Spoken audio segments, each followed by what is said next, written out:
Welcome to Let's Talk Station. I'm your man, Rod Love. Sitting next to me is none other than the General. Once again, it's on, Brother Love, man. You know how we get this thing started every week, man. How's this week for this past week? Man, the weekend was good, man. Just enjoying. Hey, Doc, you might want to slide that to the middle, man. I hate to see you chopping Greg's head off tonight. But yeah, man, weekend was good. But you know, it was a peaceful, restful weekend, man. How about yours? I'm trying to think. I don't know what I did this weekend. It was that you did that much? Or that little. I'm trying to think what I did this weekend. Man, hey, if he doesn't know, Doc, I don't know what was Mr. Jackson up to.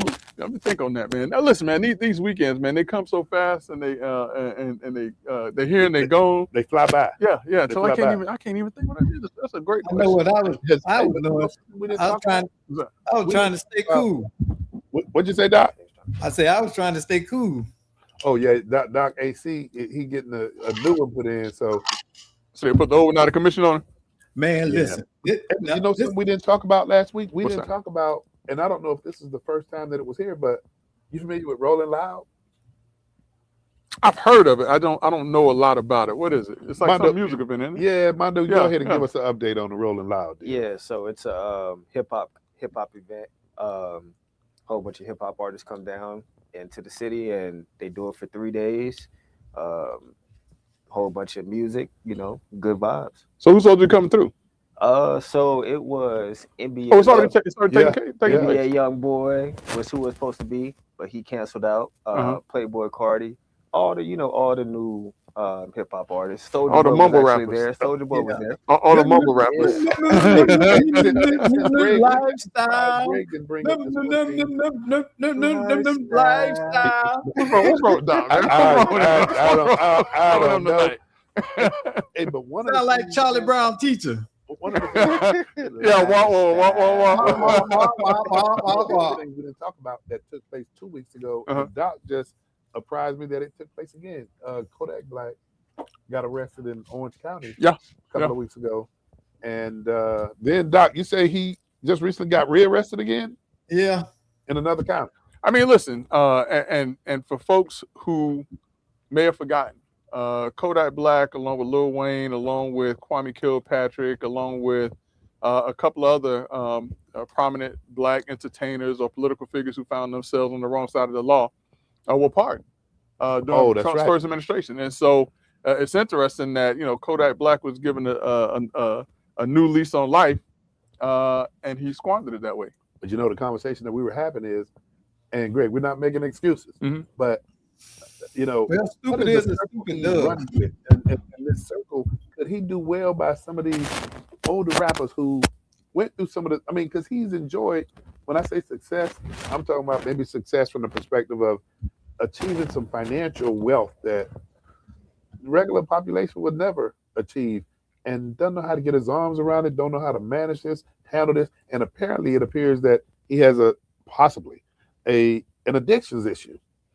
Possibly, he does have an addiction. What do you mean he might have? He does have. Hey, Mondo, I sit next he to might have. a legal genius who always say, "Brother Love."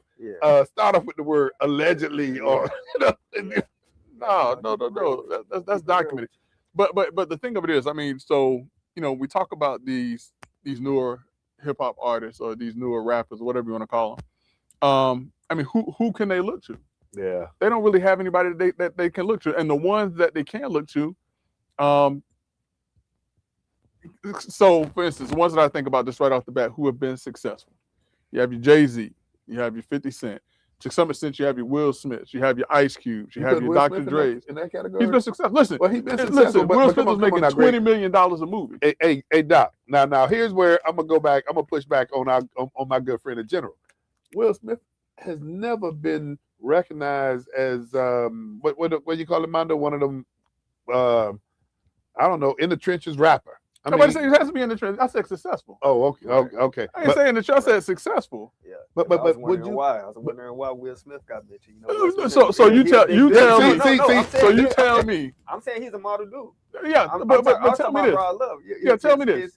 Tell me what other hip hop artist has made away from himself in film, in I don't music, to disagree. where he make 20 mil, if not more, Far as $20 million a success- film. As far as success, I'm not. But when I say a Kodak is in the category to me as a 50 Cent, as a Jay-Z. These are cats. I mean, Will Smith. Now, let me start with that now. Will Smith did come from Philadelphia. Oh, From West Philadelphia. So now. I know let's go get it twisted. Oh no, nah, he really And believe he in that did rap. slap the fire out of. He did. Now, listen, you don't walk up on somebody like that if you ain't have some background. Now, don't get Will Smith twisted. Hey, now. Mondo, come on, man. You closer to this than any of us. Will Smith has never walked around talking about gangster. I didn't say gangster. I just said he ain't nobody to be played with. Will Smith still 6'2". Yes, Will Smith still 6'2", 210, 215 pounds. Hey, slapped the fire out of this Slap shorty. the fire out of this shorty. Hey, but Will ain't never been soft now. You walk up on Chris Rock and slap him. Will ain't never been but you know what? I'm not gonna walk up on. No, he ain't never been soft now. Regardless of what the people say, Will Smith ain't never been soft. That's what I'm saying. Hey, Chris Rock. He just is a kind of. He came out of middle class, so you ain't got that street thing. But he got that Philly. Hey, you are. What they call it? That Philly. He came out of the middle class. Come on, man. There's no. I mean, and I'm not saying it's a bad thing, but I never looked at Will Smith as in the category. I mean, he's successful beyond even any imagination. But come on, man. We were talking about a category of a Kodak, 50 Cent. So you say that then. So you have to say the same thing about LL Cool J then. But I bet you won't walk up on LL Cool J. Black is not up You there keep with talking those about guys. walking up on somebody. Hey, Listen, you talking about he ain't bad, he ain't bad. Okay, yeah. Do you know? I can't believe we having a rap conversation. Broke in his house. But They took care of business. Took care of business. Hey, Rod, let me correct you. Kodak Black is not in the same genre with Jay-Z and Lil Wayne and all of them. It's just there's no equal. He don't have the body of work, and he don't have the following. And he don't have the money. I guess this is a night Rod Love gonna be fighting back with his friends because when you say not in the same genre, I'm not saying that he reached the pinnacle of the mountain, but Jay-Z, Kodak, who else? Doc said they're in the same genre of that rap. That No, not even the same. No. Okay, See, so hey, listen. So I can tell real hip hop heads when they say that Kodak Black and Will Smith are in the same caliber in terms of rap. You just named them in the same sentence. No, I didn't name Will Smith. You named Will. I'm sorry. I mean Jay-Z and Kodak Black in the same sentence. What? All right, so tell me this. Tell me the distinction about Jay-Z as an artist that's the same as Lil Wayne and Biggie. These cats are rapping. They rapping about street life. They rap about street life. I mean, Mondo, because I don't necessarily listen to them. So y'all got tell me. We got to rough him up. Listen, it's only a few rappers that you can put in the same sentence. I ain't gonna listen. So a few rappers you can put in the same sentence as a Jay-Z, even a Lil Wayne, a Biggie, a Nas, a Tupac. Kind of rap? None of these young guys, in my perspective, will ever be in that. So the distinction of Jay-Z, Biggie, and Lil Wayne, they never write their lyrics. Virtually everything you hear, no. Everything you hear them do, they walk into the booth and they spit it. Oh, so you come okay. That those are lyrical geniuses. The only one. So now we're still talking about genre of music. What? It's not. It's okay. We'll explain it this way. Just think of it as having very distinct subgenres. Mm-hmm. You could say rap, but it's different. So I understand the difference when you talk about a T.I. He does what they call it trap. But T.I. has evolved too. But yeah, T.I. would now honestly, T.I. is closer to a Kodak Black. Okay, so T.I. would be closer to a Kodak Black. So from region, okay, because he's a Southern rapper. Hold up, you closer. Did you hear Mondo? Go ahead, Mondo. This your area. Go ahead, talk to. I mean, I understand where he's coming from with it, but I would put T.I. in that conversation with Jay-Z, Lil Wayne, and all them because because of how far he came, and so much. He's madly successful. Huge, I'll give you that. Yeah. He lays down some nice lyrics. Yeah. I am not a T.I. hater. Yeah. I like T.I. Yeah.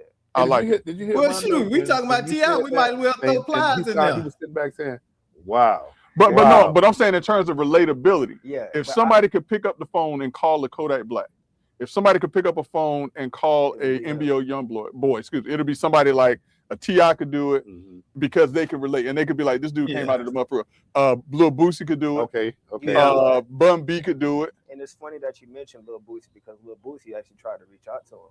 Yeah. And when he tried to reach out to him, it didn't work out. Yeah. You know, Did it create a beef or it something? created a problem. Yeah, and it makes Yeah, sense yeah, because wow. listen, Boosie is But tell you about what, that let's life do too. this. Now, Let's do this. Let's take a quick pause. Can you let them folks know? Because we jumped into this. I don't know how we got there. Can you let them folks know who they listening because to? listen, we man, y'all had to tuned break in to out True the Most hip-hop. Simple with your voice. This is the Florida on the Monday Night Podcast. Brother Love, Greg Jackson, and we got our own. What we call this dude, man? We got to give him another name. But we got Doc Polite. We got Doc Polite with us. He's sitting in. We got Brother He called Armando. me We make up agitator. Let's Talk Nation. So if you want to be a part of the night show, all you got to do is say, hey, what the number? Somebody tell me that. Oh, all you got to do is hit 407-921-6195. Again, that's 407-921-6195 to talk to two of the most simple winter voices in Central Florida on Monday Night Podcast and Doc Polite and even Brother Armando, because he's been talking a whole lot lately. But he might even jump in on the conversation. So, Brother Love, let's get it on. All right. Let's get it on. Hey, man, but you know what? That was an interesting conversation, man. Yeah. And you know, I like that iron sharper iron, even though, you know, again, I kind of beg to differ, but I'm a surrender because I don't listen. You know, I ain't deep into that, so I surrender. All right, man. Listen, man. I follow the culture, man. You know, and I But follow I the think I culture. understand what you were saying. Yeah, okay. I think you were saying that Kodak should be inspired by people like Jay-Z or stuff like that. That's where you were exactly, going in the beginning. exactly. But they don't come from the same. They're not from the same. I get it. I get and that's why I say somebody closer to that, a Right. T.I. could talk to him. Right. Yeah. If he was receptive. Right. Yeah. A Lil Boosie could That's talk the to him if he's receptive. You know, even like Lil Webby could talk to him if he's receptive. That's the And you know You what? know? Real interesting. And those are rappers that we're talking about. But you know, somebody who wasn't a rapper, but they had the same. I don't know if you call it the groupie following, Mhm. but now they talk about how, boy, if they knew then what they knew what they know now, you know who that is? Mm-mm. Allen Iverson. Yeah. Oh yeah, did you see a speech? Yeah. No, Did you see a speech where he talked about he thanked all the people that screwed him over? that screwed him over. Yeah, he did a speech. Nah, I And- didn't see that. I and- did. listen. Listen, Allen Iverson was smart about one thing: how he deferred whatever that money was that he deferred. Yeah. His wife, his ex-wife at that. His ex-wife. His You're right. ex-wife at that. That whoever she looked out for him way into the future. You're right. You're Because I absolutely mean, right. right now he's not hurting right now. Hey, you know what? And I hate to shift gears, but Brother Jackson, Doc, Armando, you know, I like 32. riding around 32 million. 32 million. Yeah. You know, but I like riding around in, you know, my little pickup truck. You know, I like because it can scat. It's my hoopty. Mm-hmm. But you know, that hoopty is costing me like $70 to fill up now when it used to cost me $35. So, Brother Love, I know you're going. That's called the segue, Brother Love. That's called the segue. So, you know, man, these gaps. Now, I will say one highlight is I was driving by a gas station last night, and as opposed to $4.39 or $4.49, I saw $4.14. Oh, you was happy. So I did see it's still in the $4 range, but I did see a slight drop in gas prices. But you know, listen, I mean, Doc, I mean, how much more do we think that Americans are going to stand with gas prices? What's taking place the way that it's going right now, man? Man, listen. All I know is I went to the pump and it was $65 to fill up. And I know that many people, just imagine now, I'm home all week. I don't drive a lot. So I can imagine people who have major commutes and the weekly cost of gas. Mm-hmm. You know, you're talking about probably triple now what they were paying. And that's got to be digging into their budget. But it's digging in across the board. Everything that, I mean, energy, when we talk about filling up our tanks, when we talk about going to the grocery store, it's touching every aspect. And General, I'm going to kind of touch on something that you just asked the question of. Yeah. How much more can we take of Yeah. this? Well, I'm going to equate this to this research that took place with rats in the 1950s. Okay. And the researcher put this rat in water to see how long this rat can, and you can go look it up, see how long this rat could tread water Mm-hmm. before it drowned. Mm-hmm. And it was 90 seconds. Okay. Then they did it again with another rat, and this time, rather than letting the rat drown at around 90, 95 seconds, they grabbed the rat, picked him up, they dried him off, and they put him back in the water. Mm-hmm. And the more that they continue to do that, The longer he would last. the longer he would last. Mhm. But then Yeah. something incredible happened. The rat started treading water for hours. Mhm. And you know, this research basically talked about conditioning. Mm-hmm. You just said something about you went to the pump and it was 414. And I was happy with it. I was happy with 414. Oh man, they cutting us a break. Yeah. We're not rats, but do you see where that They lifted condition- us up just a little bit. Yeah. So where that 414 ain't so bad. So they go dump me right back in there. So go ahead, go my So Trump this morning, he had said, I'm getting tired of negotiating with Iran. So I had said to myself, I say, well, Trump, I'm getting tired of paying $5 per gasoline. What? What? Hey, I'm getting tired of paying $5 per gallon, man. I'm getting tired. So, Yeah. so the love affair over?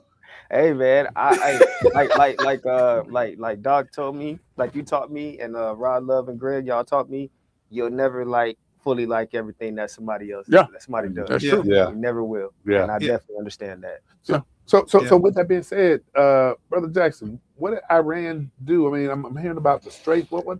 So here's what's interesting, and you know, to Brother Armando's point, and I had this conversation with Brother Burns and one of our friends this past Friday too, in terms of, you know, all of this saber rattling right now that's taking place, and we keep hearing Trump say, "Hey, if Iran doesn't open up the Straits of Hormuz, if they don't stop blocking the Straits of Hormuz, I'm going to do this. I'm going to bomb them."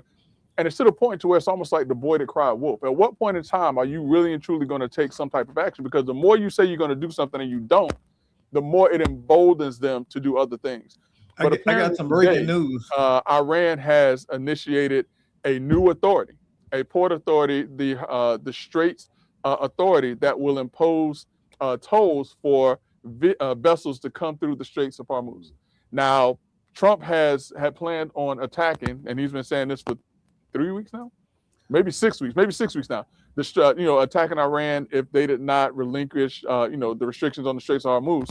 But he said even today, after they put together this new authority that's supposed to, come to some consensus about how to move ships through the Straits, he has canceled any plans to attack Iran again for a short period of time.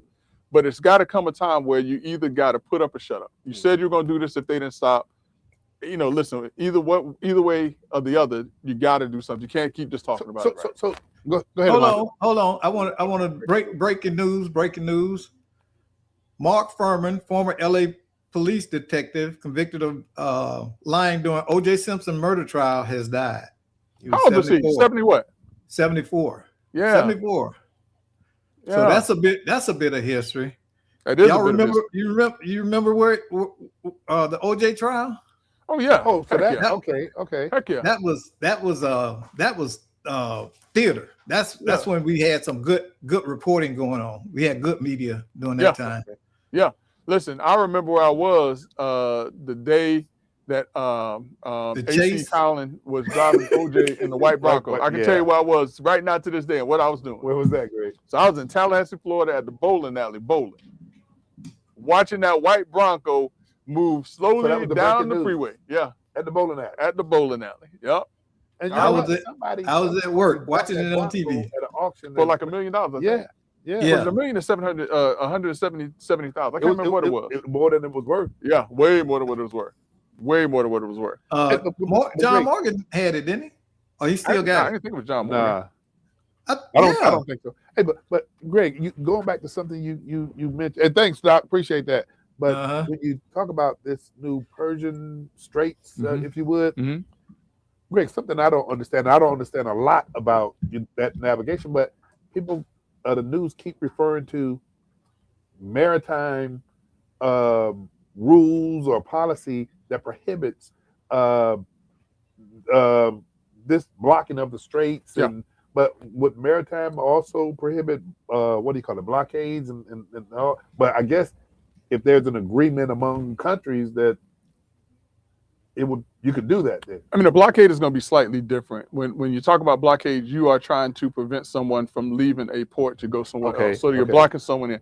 What they're doing in the Straits of Hormuz is they're preventing commerce from moving forward through the straits outside of a certain area that is not restricted. And so, yeah, I mean, I don't know why someone hadn't brought this up sooner, but yeah, you're absolutely right. Maritime law controls what happens on the open seas and on waterways. And they have their own courts, their own sets of rules, their own laws. So if you violate maritime law, there are specific sanctions and rules that can be imposed against individuals who do that. So yeah, that is interesting. I don't even know why I didn't think about it here before now. But yeah, so something has to be done. No country should be allowed or is allowed to prohibit the movement of ships the way that Iran is doing. And I don't understand why other countries aside from the U.S. is not coming in and saying, hey, you can't do this. Because it's affecting, I mean, this is impacting globally. Yeah. China's responded to it, right? Hey. By starting to purchase more oil through United States. Yeah. Which is a new development from this past weekend. Yeah, they're reacting to it now. Go ahead, Doc. Yeah, Morgan does in fact own OJ's. How much you bought it for? What do you pay for it? He has it in Pigeon Forge. Tennessee. It was in just says 7 figures. It's in Tennessee, and it's it must have been the million. And that's where he's from, right? That's where he's 1.5. Yeah. 1.5. Okay. Yeah. Yeah. So that's crazy. So yeah, he's got it. He's got the Crime Museum. No. But getting back to the Straits, one of the things that I think has happened with the posturing that the United States is doing is that we're actually weakening our brand in a lot of ways, because if you look at it, it can be seen as incompetence or fear on our part. They're not making very good strategic moves. They're underreporting. There several warships were damaged, and they're saying that one of them had an infection and another one had a fire. And you can clearly see that, well, if you military, it's missile damage. So, and they're now releasing satellite photos of U.S. installations that show a lot more damage to the bases that the U.S. has in that area. But but Doc, I mean, you and Greg, that y'all served, but here's my thoughts of being somebody who has not. I wouldn't expect us to give up that amount of intelligence. I mean, and I know it eventually gets out there, but and Doc, you're saying it's being underreported. I would expect that it would be, because that's a level of intelligence that I wouldn't want my enemies to have. But it doesn't matter if your enemy's got satellite. They see it. Other countries see it. We're the only people in the dark about it truthfully, is the American people, because they're being censored from it. It's not hidden from the rest of the world. And they are already telegraphing their moves. So as far as that go, he's saying one thing, and the Iranians and the rest of the world are showing us something. What does that say about our trust and confidence in our government? So I don't know if it's necessarily showing incompetence or if it's showing restraint. Because we're still talking about the strongest military on the face of the earth, despite any of the snafus and different things like that. And then the other thing too, though, is I think that we are getting accurate reporting, or we're getting just as much reporting as anybody else. I think that the people who aren't getting accurate reporting are the people in the Middle East and Iran, because they're being told that they are defeating the Americans, and that nothing could be further from the truth. Now, has there been some damage? Yeah, I mean, listen, we are halfway across the world on other people's soil, fighting a battle that we shouldn't have to fight alone. So yeah, they're gonna get their licks in. They're gonna get their licks in. I can say But they're that not getting because their licks in to the extent of where I feel like they are embarrassing the U.S. Now, the embarrassment that I think, and no disrespect, listen, I try to be very tempered in what I say, but the only embarrassment that I personally see is when we hear our president say that if they don't get, if they don't loosen the controls over the Straits of Hormuz, excuse me, we're going to bomb their bridges, we're going to bomb their infrastructure, and we're going to send them back to the dark ages. And 6 weeks later, we're still in the same position and they're still hanging around. That's the part that I don't like. We have to, if you're not going to do it, don't say it. That's my thing. But if you're going to say it, if you don't do something, then that's going to embolden them even more. And even the least bit of inaction is going to give them the ability to say that they're winning in some form or fashion, because they get to say, hey, we're still here. They say they're going to do that, and they still haven't done it. When if we decided as a country to unleash on Iran the things that Donald Trump has said that can be done, plain and simple. So, Greg, with that being said, we know that we got the midterms coming up. Oh man. So, man, hey Doc, hey, Republicans gonna be hurting this midterm. Y'all gonna be hurting. But what, I mean, didn't the opposite happen when we were talking about this blue wave? Something? No, y'all talking about the red wave. What? And the that was opposite. the red wave. It wasn't the blue wave. It ended up being a blue wave. It ended up being a blue wave. It was a red wave that they were touting and saying, and this was during when Trump was out of office during the midterms before he came back, and he was out there endorsing people and this, that, or another, and they just knew that they were getting ready to take all kinds of control. Now they already had certain controls of the House and the Senate and things like that, but they thought it was going to be even to a greater extent. Well, no, they didn't. No, they didn't. They didn't gain that control until the general. But let's go back a little step. And now they're about to lose. But let's go back a How little that make step. you feel, Brother Love? No, well, okay. You think Watch this move, Mando. Listen, Greg, you think they're gonna have a blue wave? That I'm gonna pull that Greg nor Doc can dispute what I'm about to say. You always see a shift when you have an existing sitting president and the midterms come. You see a shift predominantly more in the House than anywhere else. Yeah. So what he's alluding to is historical, not uncommon. He act like, okay, this is going to be something phenomenal. No, I mean, am I wrong? To an extent, because what happened in '94 when Newt Gingrich? Oh, but look at him. He got what happened. What happened in 2002, 2004 with George Bush? From a historical perspective. I mean, I hear what you're saying, but here's the problem though. The problem is none of those presidents came out there and said, we're going to have a red wave and we're taking over everything. You're right. I will give you that. You're right. But I mean, from a historical perspective, is there a change in the balance of power? Yeah, it is not. But there have been some times when that was not necessarily true. Like in '94, the contract with America, when and the other part I'm talking about is during the Gulf War. Not the Gulf. I'm sorry. That's the dad. But during the Desert Shield, which was what was the Desert Shield or Desert Storm? It was Desert Storm that was first, or was that one the second one? No, that was the second one. All right, yeah. So Desert Storm. I mean, the Republican Party came together under prayer. Listen, I will say this: George Bush pivoted perfectly as a president at that time. His whole agenda was not having to fight a war. Okay. And he had to turn on a dime on 9/11 when they whispered in his ear while he was out of school with those kids and told them what was going on. And he had to change from a economy-based financial strengthening president to a wartime president. You're right. And I got to give credit where credit's due. There's been no other time, or few times, but no other time in present history where the House, bipartisan across the board, stood and gave the president of these United States a standing ovation for the job. Yeah, he did. He did a bang up job, and it's sad that people still criticize. Yeah, like you say, you can't be perfect. Yeah. There's nobody that perfectly do a job, but I think that the response it was tempered and effective. He didn't go wild and go shooting up the Middle East at everybody. Right. He did the research, found out who it was. He had intelligence, and because of that, we were able to isolate and know who to attack instead of going over there and attacking everybody.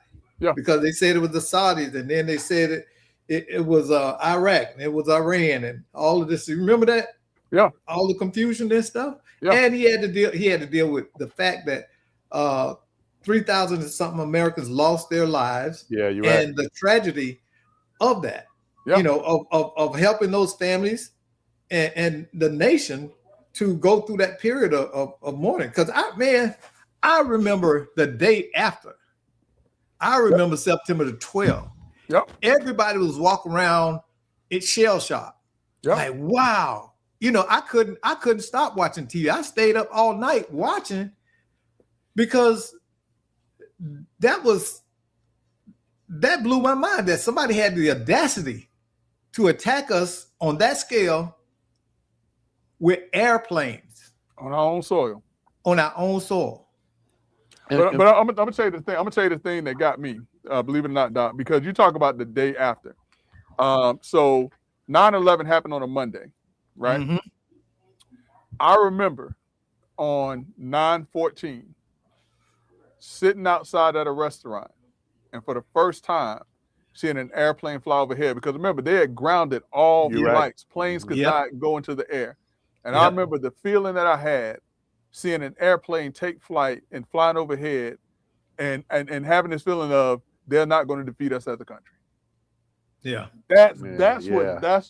Unfortunately, we had to go through that time to show the resolve of us as Americans. And I don't know, listen, maybe anybody could have risen to that occasion. You know, maybe Joe Biden could have done it. Maybe Obama could have done it. Maybe Clinton could have done it.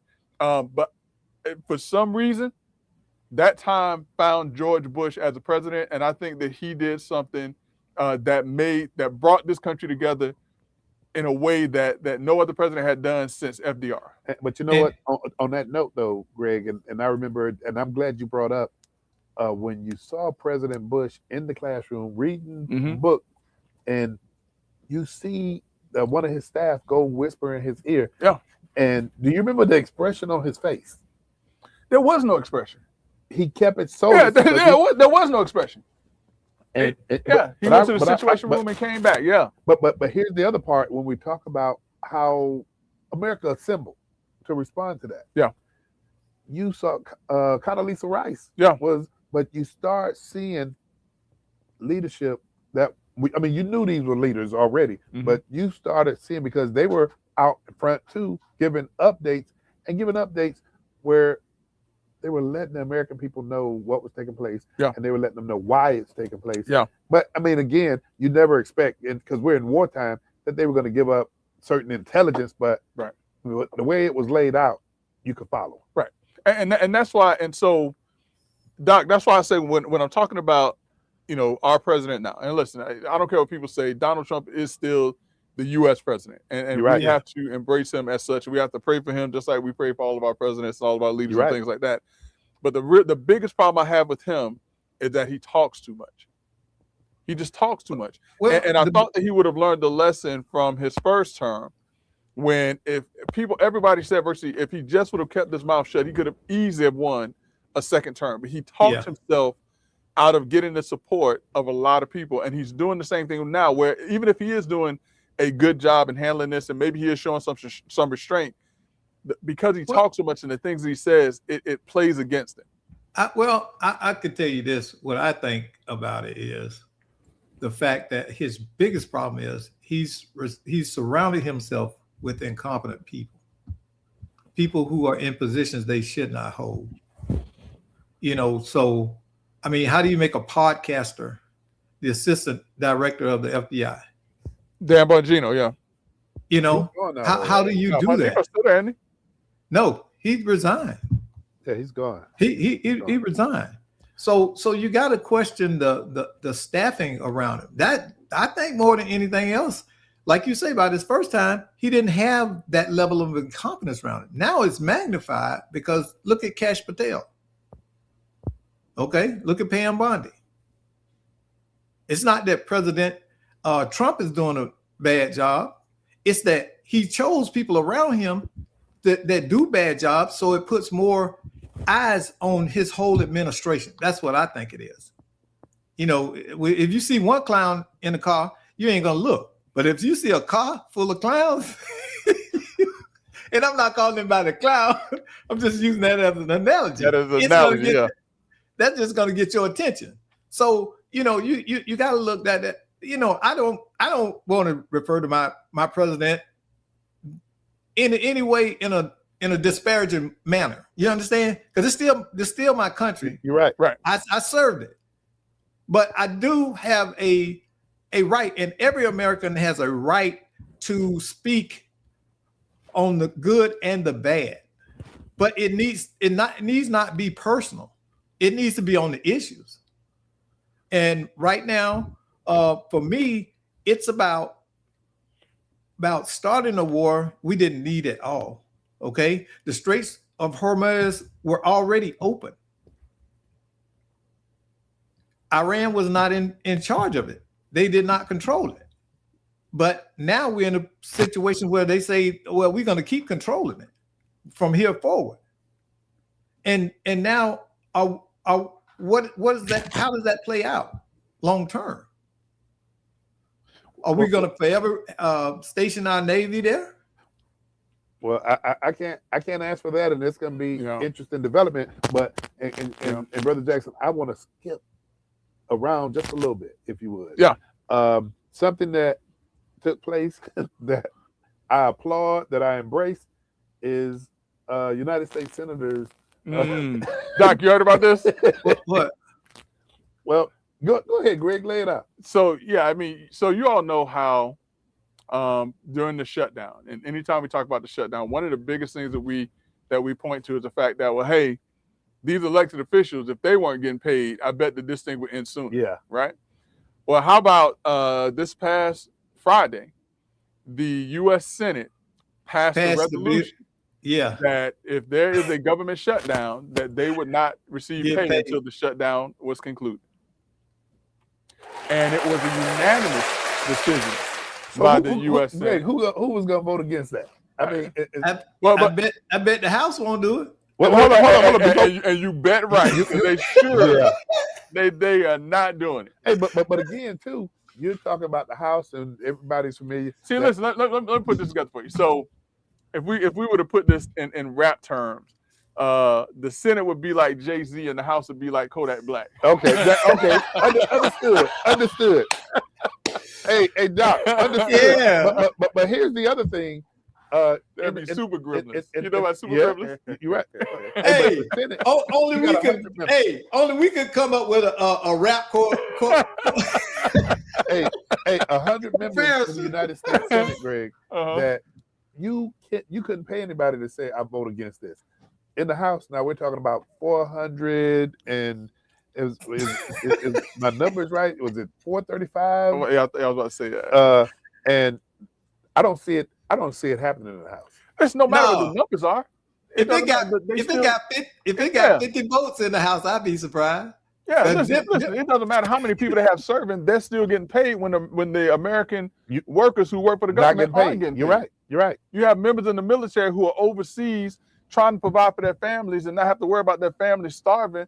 And these people, they walking around, they're still getting paid. I applaud the U.S. Senate, and I think that the U.S. House of Representatives really need to take a closer look at themselves. You're right. You know what is I guess really misunderstood by a lot of the American people is that when they saw that the United States Senate voted on that and it passed, they're under the impression that all of the legislators, right? Yeah. But it doesn't impact. It's just the Senate. Yes, just the Senate. Yeah, listen, I applaud. So you're talking about 100 people. Yeah, I applaud them. Man, I'm in the House now. 400, 435. Yeah, 435. Yeah, there you and go. Listen, the senators, they have 6-year terms, and the House have 2-year terms. So, I mean, so let's see if that comes up. But Greg, you hit it right on the head. The House is so far away from this being a reality, but it's good that we've moved a step forward in the United States Senate. Yeah. Now I want to do a reverse here. We're gonna circle back. I want to circle back. And before we go down this path, Greg, Chicago Bears, they excuse me, looks like they're going to be leaving Now, Now, is that written in stone yet? Is that carved? The in stone? Bears. say again, Doc. The Bears. Hey, Remember that? what's the governor of Pittsburgh? He announced today that he anticipated that Mayor. What's the brother who's mayor? I know you're talking about. I remember Lightfoot more than anybody else. Oh, you stuck on Lightfoot? I'm still man? stuck on Lightfoot. But I guess the city has gone in a different direction, and one of the main reasons is because you see these stadiums. Brandon Greg, I think- Johnson. What's his name, Doc? Brandon Johnson. Yeah. Brandon Johnson. But one of the things that you saw in Greg, this started taking place, maybe 20 years ago, where owners started coming to the table to get inducement of taxpayer dollars Mhm. to help pay for these stadiums. Mhm. And taxpayers had no interest in the property, the stadium. I mean, it was an inducement to bring business to, their property value went up. And, now it's an issue with should public dollars go without having the taxpayers have an interest in these not $1 million stadiums, multi-billion dollar stadiums. So that's an issue in two places that it looks like Chicago Bears are going to be building a new stadium is going to be Arlington, Illinois, or possibly Hammond, Indiana. And I know Doc mentioned earlier Gary, Indiana. That's the Michael Jackson birthplace. Mhm. Yeah. Mhm. But so that's happening now. But here's the question though. Do the people of Chicago not realize how much revenue is generated by having an NFL team in their jobs, time? property taxes, jobs, small businesses. I'm sure, Greg. I mean, are they? I mean, are they effectively cutting off their nose to spite their face because they feel like they're giving too many subsidies to a stadium, but a stadium that's creating how much in revenue per year and how many jobs? But what they're looking at is I'm building somebody else's $1 million palace, and I don't even have a tent. But they don't have to have a tent if somebody's creating a job for them, though. No, I'm not embracing that. I'm just telling you how the average person is thinking about it. This is why a lot of municipalities they will hit the wall on infrastructure and things like that because people don't see the value of it and how. But it is a push and pull. It does. Yeah. But it is a push and pull taking place right now because you got taxpayers saying to elected officials, if you go down that path without taxpayer dollars, taxpayers see there's a difference between being a stakeholder and a shareholder. And so you got to push and pull on this thing. I mean, the value from a property tax increase that the municipalities get for revenue. Greg, I don't have to tell you about that because and Greg, I wonder, has there ever been a stadium in a CRA boundary? Yeah. And Tampa. Oh, is Campbell World yeah. Stadium? No, Tampa too. Campbell World Stadium is. Yeah, that's how they got the money to put the trees around the stadium. Remember, That's you. Remember, y'all remember I making noise about that? Yeah. You know what? You I right. must forget, man. I've been Tampa- acting a fool for a long time. Tampa Stadium too. I don't know. Yeah, I if went down there. Yeah, yeah. That's It's in the the soccer CRA. stadium that you're talking about that the trees went around. Yeah, but that area is a CRA district. Uh-huh. And who's going to be playing? No, are they playing in at UCF or are they playing in Camp World Stadium? The Jaguars. Oh, Campbell World Stadium. Tampa World Stadium. And Yeah. guess who's already started reaching out for season tickets? Oh man. Our artist, listen, I got my guy. He reached out to me last week. I said we got to talk. But you know what? I'm gonna push the gas because I want to push the gas because I really want to hear. No, don't go nowhere. Because you made a good point. So you're asking the question: how many stadiums are in a CRA district or an area that is primed for economic development or redevelopment? The question that I really want to ask is: how many stadiums are in cities that are in poor financial shape? That's a good question. But the question I guess I have for you is, now that you mentioned that Campbell World is in the CRA, the question that I have is that TIF money that is generating Goes back, supposed to go back into the community. but now you got to look at Listen. that CRA plan. But Listen, y'all don't want me to do that. Y'all don't want me to do Now, that. I'm gonna give you a prime example.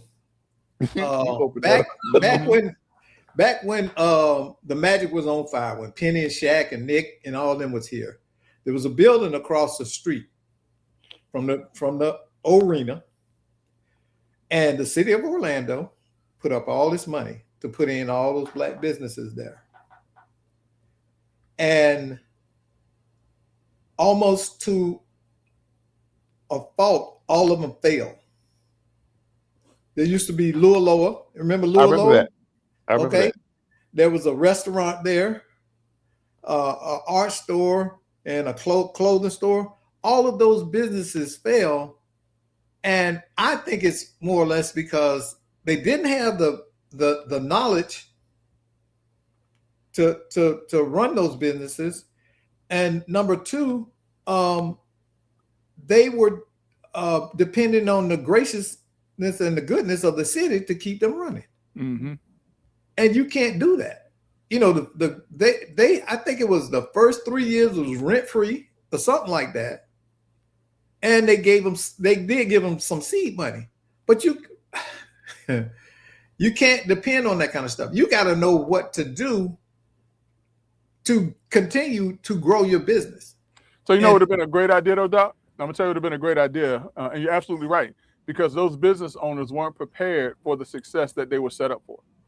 And I think that what would have been an outstanding idea is that if a part of that program, if they would have had some type of business literacy or some type of business academy for those individuals to go through before they gave them that money. They just kind of went with people who spilled out applications, and they had all of the right qualifications, but they didn't. And I think that they needed and Brother Love, if he ain't caught me yet, I was hoping he'd catch me by now, because there was a white paper that was talking about community redevelopment and how do you build sustainable communities. And part of the thing that you do to build a sustainable community is you educate those business owners on how to be successful business owners. And they set these people up for businesses without giving them the tools to be successful. They just gave them the space, they gave them the resources, but they didn't give them the true tools of what it means to be a successful, or how to be a successful business owner when they have all of these things in front of them. Should they? See, what about being prepared to come to the table? Should they, Doc?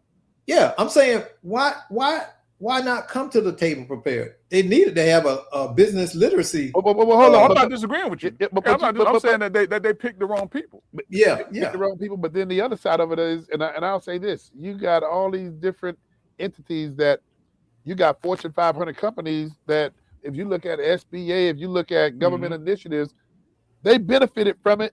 And when you talk about being prepared, they also benefited from some of those tools that was put in place. I know Orange County, when they had the now it's passé, but when they had the minority CMBE initiative years ago, they had accountants and they had individuals so that it'll step you through the process. Now, if you fail, that's on you at the end of the day, because the tools were there. So I'm gonna tell you, y'all may not know this, but I was an advisor for the SBDC, Okay. Small Business Development Center.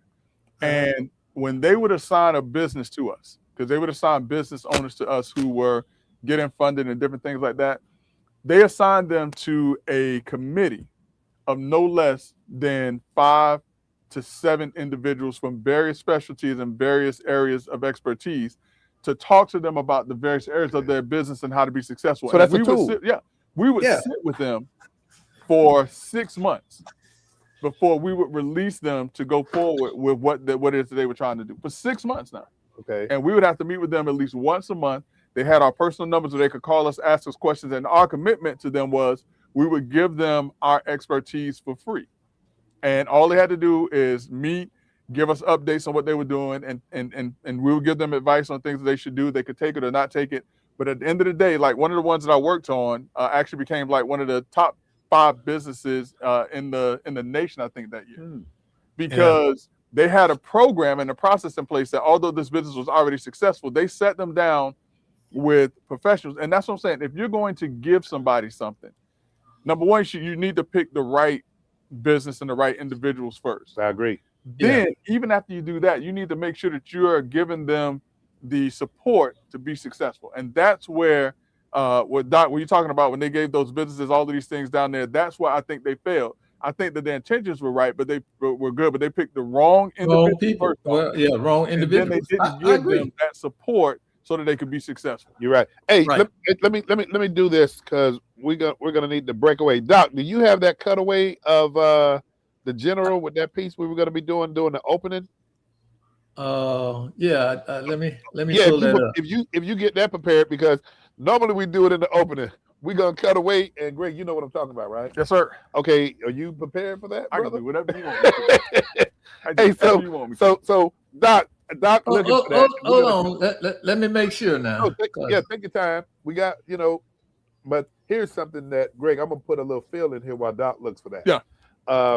I was having a conversation this weekend with a brother by the name Ron Creers. Okay. He is an executive with a lumber company. And man, we got into a conversation to the extent that Ron said, Rod, you know what? You don't have good employees that leave great companies.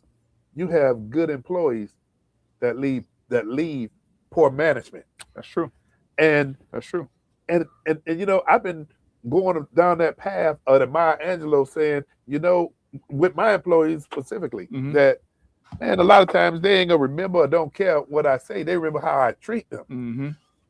That's philosophical. Yeah. Ron put it in, to me, a business logic sense. He's like, brother, I mean, and this applies to not-for-profits. This applies to major corporations. Mhm. When people say now corporations aren't loyal to its employees, that may very well be so.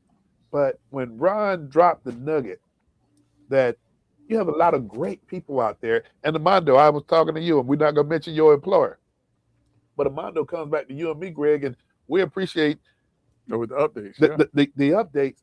But when we hear you inspired by your management telling you how your work product is benefiting the company, Mm-hmm.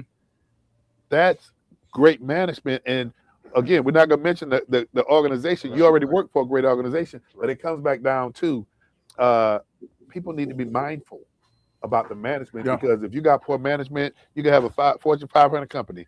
You're going to run away a lot of your good talent. Absolutely. All right, guys. Y'all gonna have to ride out here. I got the AC guy wanna holler at me. I gotta get my ass. Yeah, see I'm Gotcha. In the house. Gotcha. Hey, Doc, you do you have that piece? Because then Greg gonna do his thing. Were you able to find I it? can't find where Oh, we'll do it next Okay, week. we'll do it next week. week, man. We'll do it next okay. week. All right, Mondo, you know how to close out. You got it. All right, Doc. So the last little story for tonight, Brother Love, and I don't know if people have heard about this, but the Attorney General for the state of Florida has opened up and initiated an investigation against the NFL. And the AG, General Uthmeier, has initiated this investigation as it relates to the Rooney Rule. And basically what the Rooney Rule is, the Rooney Rule was instituted, I want to say back in 2003, after the firing of two African-American coaches. I believe Tony Dungy was one of them. And the policy was designed to increase opportunities for minority candidates in coaching and executive positions in the NFL. And so what the AG is now saying is that the Rooney Rule, if applied here in the state of Florida, because you can't look outside the state of Florida, but if applied here in the state of Florida, may violate civil rights laws by picking and choosing and putting in place quotas of individuals who can or should be considered for being a coach or in an executive level position in the NFL. Has the NFL responded to this yet, Greg? So the NFL has responded in a sense, all right? And let me just make sure I have this right. They have basically said that they're removing references to diverse and minority candidates while keeping the interview requirements in place. So they have acknowledged that they have certain language that may violate the Civil Rights Act here in the state of Florida, but they still want to move forward with with giving individuals opportunities that they may not have had otherwise. Okay. And Greg, I mean, we all know we have we've mentioned this already. Jacksonville Jaguars, got the Miami Dolphins, and the Tampa Bay Buccaneers. But this went to the NFL, right? Right. So Right. you going straight for the corporation now. Mm-hmm. What do you? I mean, with your legal skills, Greg, what do you think the next move is? I mean, if the NFL has already conceded that they're making changes to websites and different things like that, and changes to wording on how they're going to go through their hiring process, there is some acknowledgement that there is some credence Okay. to what Uthmeier is saying. But from the standpoint of where they go from here, my personal thoughts is that it doesn't go any further than an investigation. You know, having served as an assistant attorney general for the state of Florida, one of the things I can tell you is that a lot of times the real work happens outside of what you see in news reports. So there are probably going to be some concessions made, almost as they have been here, and things done that the public may never hear about. But it is going to implement some changes as to how the NFL recruits or how they advertise for coaching and executive level. So change is coming. Change is coming. Hey, Greg, I do want to ride out, man, and we do have a good 5 minutes left. I do want to ride out, man, on the governor's race. Yeah. So Yeah. what you know, where do we start? So let's start here, man. Last Friday, we had the opportunity to sit down with the gentleman who is quite possibly going to be the next governor for the state of Florida. The headline of that story, without mentioning any names or anything like that, but the headlines of that story is that Byron Donalds had the opportunity to sit down with 17 or 18 African-American males of different professions, of different political parties, with different different political views, so to speak, to have a real conversation. And it was an exchange. And this was not just because what I didn't mention in that meeting was that I just sat in with with Byron Donald on a Zoom meeting where there were 103, 104 other individuals on that call. And he came in, he talked, but there was no real exchange. And the thing that took place on Friday was an exchange. An But here's exchange, the other beauty of it too, Greg. Yeah. I don't want people to think that sit down was with all African American that were Republican. No, because I was there. And so my, Because I was there, yeah. and so my point, man, is that there was some candid conversation. I mean, and those were things. I mean, you had discussion about small business development. You had discussion about CRA. Yeah. Water management. The history of the state of Florida from the standpoint of technology, from AI to transportation. I mean, from healthcare, and there was so much that was talked about from the faith-based community. How do you get a message, or how do you speak to younger voters? You're right. This was a conversation that I said, again, if there was any headline to be written on that day, the headline would have been Byron Donald meets with, and I don't want to say prominent because there were some prominent people there, but meets with key African-American males in the Central Florida community to discuss his ideas. And the one thing that really stood out, man, I mean, not mentioning any names, but the one guy who was sitting a couple of seats away from Congressman Donalds, and he said, you know what?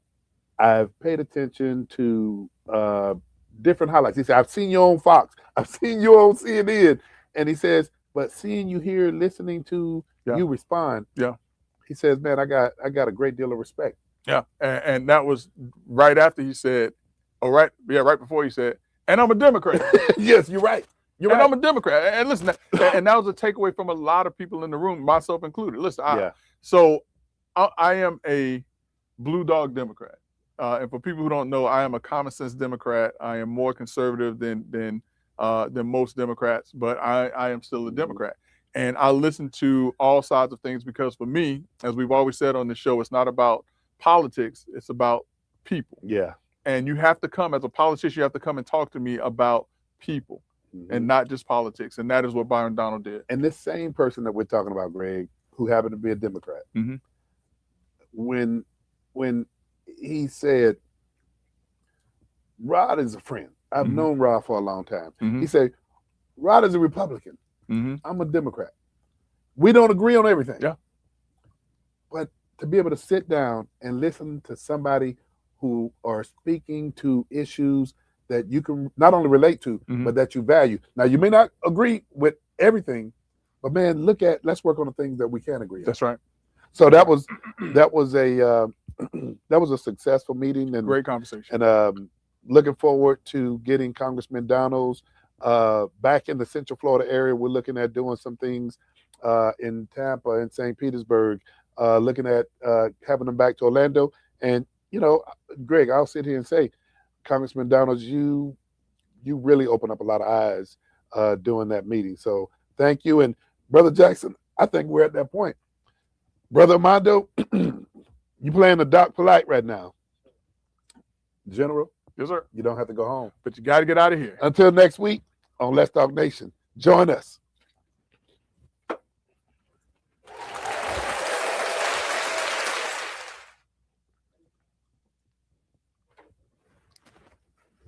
Good.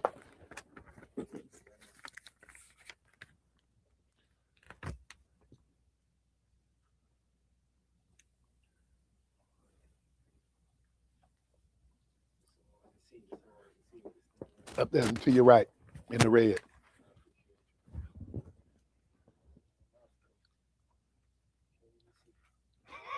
There you go.